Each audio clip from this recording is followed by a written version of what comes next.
So this is Woodpecker, a campsite up in Yamanashi that sits at about 1,000 meters on the southeast side of Yatsugatake.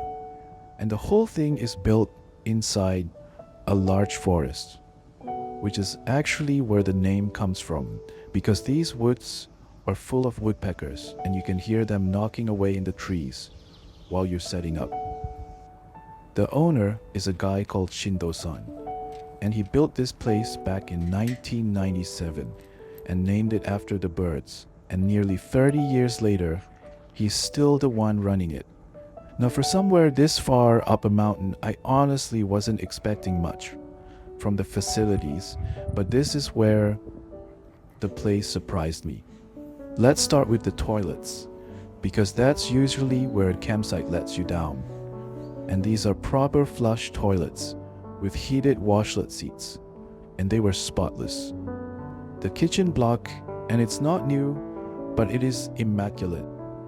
And there's a microwave in there, and the water is properly tested groundwater, so you can actually drink it. Then there's the barbecue hall, which is a covered building with a stone oven and a smoking barrel, and it seats up to 30 people. And outside all of that, you've got a fire circle, an athletic playground for the kids, walking trails, and even a mountain bike course. And for Kiki, there's a dog run, they call it Wanwan Hiroba, where she can run around completely off the lead, and dogs are 400 yen a day. Price-wise, a pitch is 3,000 yen for your car and your tent, adults are 1,000 and kids are 600. So a family of 4 staying one night comes to about 6,600. And it's only open from the middle of April until the 23rd of November, so there's no winter camping here, because after that, the mountain just takes it back. So, after the camping, we packed everything up and headed over to a ski resort in summer, which sounds strange, but stay with me. It's called Sun Meadows Kiyosato, and in winter, this whole mountain is buried in snow with people skiing down it. But in the green season, they run the lift anyway, straight up the grass, and it takes you to a place called the Kiyosato Terrace. It's green season only though, roughly the end of April to the beginning of November, and the lift runs from 9 in the morning until half 4, with the last one going up at 4. And the ride takes about 10 minutes. Now the reason I wanted to bring Kiki up here in the first place is that dogs are allowed, but there is a rule, and it's worth knowing before you drive all this way, because your dog has to ride the lift inside a carrier, and the carrier has to cover her head, and that part isn't optional.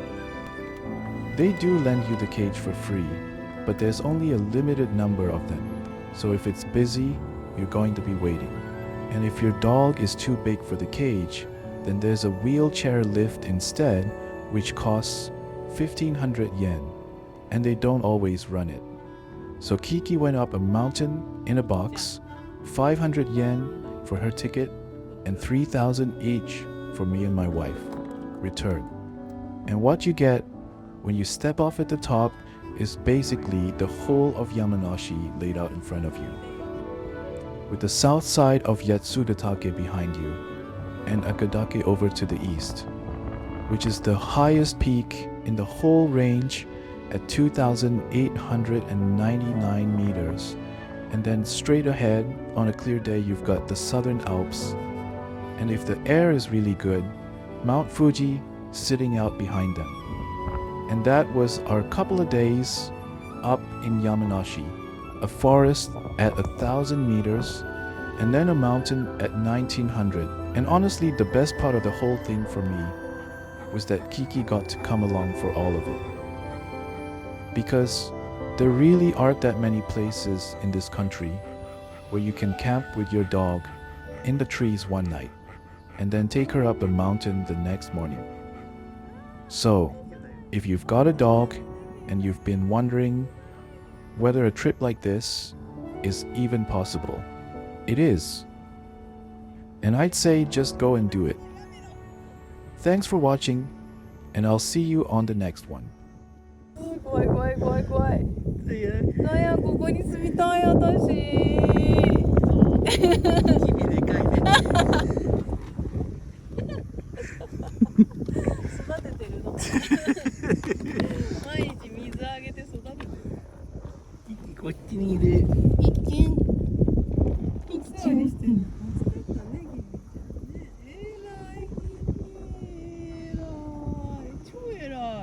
リラックスしてる。超偉いキキ。ほら見てこの景色。やばいこの景色。やばいね。